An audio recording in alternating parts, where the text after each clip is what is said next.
Tapi begitu hembusan nafas yang terakhir, kehidupan di alam barzah, kehidupan di mahsyar, nama Allah kita sebut, nggak ada lagi pahalanya. Penghuni kubur menyebut nama Allah, ya Allah, ya Rabbana, sebagaimana yang Allah badikan dalam surat As-Sajdah misalnya. Ya.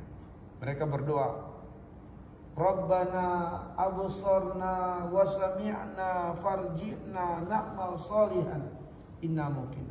Semua doa-doa para penghuni kubur tidak lagi bernilai pahala. Semua nama Allah yang mereka lafazkan dengan penuh ketulusan dan keikhlasan tidak lagi bernilai pahala. Kapankah doa lafaz Allah dizikirkan, diberikan pahala? Ketika hidup di dunia. Maka teman-teman sekalian, wa allaisa lil insani illa ma sa'a. Maka manusia hanya akan mendapatkan balasan atas apa yang dia perbuat ketika dia hidup saja. Begitu dia mengembuskan nafas terakhir, nggak ada lagi pahala atas zikirnya, doanya, ibadahnya. Sudah nggak berlaku lagi. Paham ini?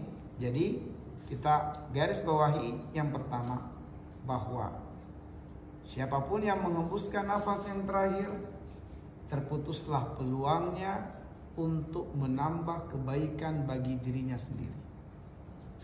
Dia tidak bisa lagi menambah amal soleh atau kebaikan untuk dirinya. Dalam arti dia sudah tidak bisa mendatangkan pahala untuk dirinya sendiri.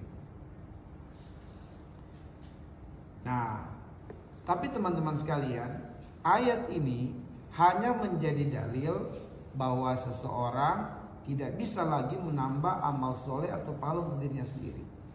Tidak menjadi dalil bahwa pahala seseorang itu, ya, pahala seseorang itu sudah tidak bisa lagi bertambah. Ini tidak menjadi dalil di situ. Dalilnya ini hanyalah seseorang tidak bisa menambah amal soleh untuk dirinya kalau dia meninggal. Tetapi amal soleh orang yang meninggal masih bisa bertambah. Amal soleh bagi orang yang meninggal masih bisa bertambah. Bertambahnya dengan apa? Bertambahnya dengan dua cara. Ya, bertambahnya dengan dua cara atau bertambahnya dengan dua sebab. Sebab yang pertama, seseorang ini dia sebelum meninggal dunia telah melakukan amal jariah. Ini sebab pertama.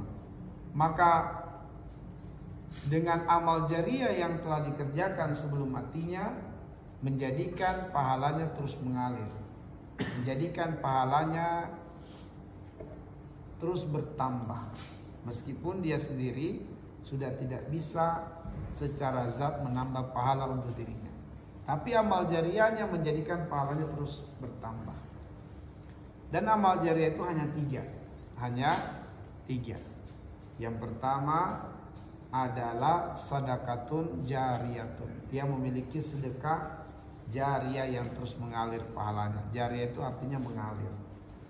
Sedekatun jariyah, sedekah yang terus mengalir. Sedekah yang terus mengalir misalnya adalah wakaf. Dia wakaf masjid, wakaf lahan, tanah untuk dibangun masjid di atasnya. Sepanjang manusia beribadah di atas lahan yang diwakafkan itu, sepanjang itulah pahala mengalir kepada yang berwakaf atau pewakif.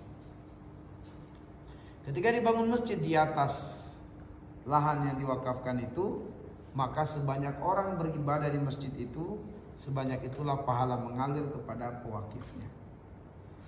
Ya, berapa tahun hamba-hamba Allah beribadah di masjid itu, selama itulah juga pahala akan terus mengalir kepadanya. Nah, karena itulah teman-teman sekalian, kalau kita nanti diberikan kelebihan oleh Allah, berpikirlah untuk kita memiliki sedekah jariah. Ya, kalau kita punya sedekah jariah, berpikirlah sedekah jariah itu langgeng, lama. Kalau kita sedekah jariah lampu, pahala akan terus mengalir kepada kita ketika lampunya digunakan, difungsikan. Tapi lampu ini berapa lama? Mungkin setahun, 2 tahun, 3 tahun. Setelah itu lampunya akan padam, dibuang, mati, nggak bisa lagi berfungsi, berhentilah amal jariah. Atau wakaf jendela masjid, Selama jendela itu digunakan, pahala mengalir. Tapi ada waktunya, masjid perluasan. Jendela yang kita wakafkan sudah termakan rayap, dibuka, dibongkar, jadi kayu bakar, nggak lagi dimanfaatkan, berhentilah amal jariah. Ya. Berhenti dari situ. Tapi bisa saja bertambah dari sisi yang lain, yaitu kita menjadi sebab orang lain melakukan kebaikan. Maka ada yang menyumbang jendela, ada yang menyumbang. Nah, kita dapat pahala dari menjadi pelaku utama, pelaku pertama yang dicontohi oleh orang lain setelah kita. Ya, pahalanya. Tapi untuk pahala barang yang kita wakafkan itu sudah tidak berlanjut karena sudah tidak digunakan. Tapi tetap dapat pahala dari orang-orang yang mencontohi kebaikan yang kita lakukan bersama kami. Oke.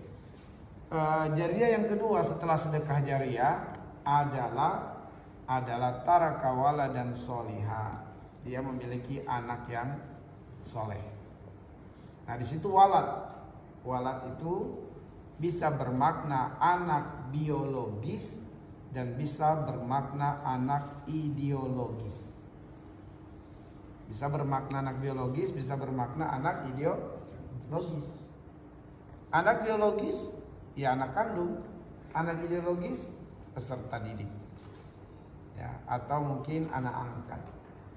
Anak yatim yang dipelihara, diasuh, nah itu bisa menjadi anak ideologis, bukan anak kandung, tapi dididik, dibesarkan oleh seseorang dan menjadi anak yang soleh baik, maka itu disebut dengan anak ideologis. Ya.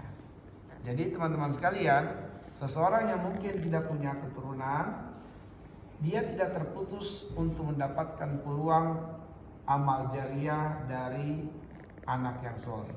Caranya dia bisa mengangkat anak asuh, anak yatim, lalu dibesarkannya, didiknya.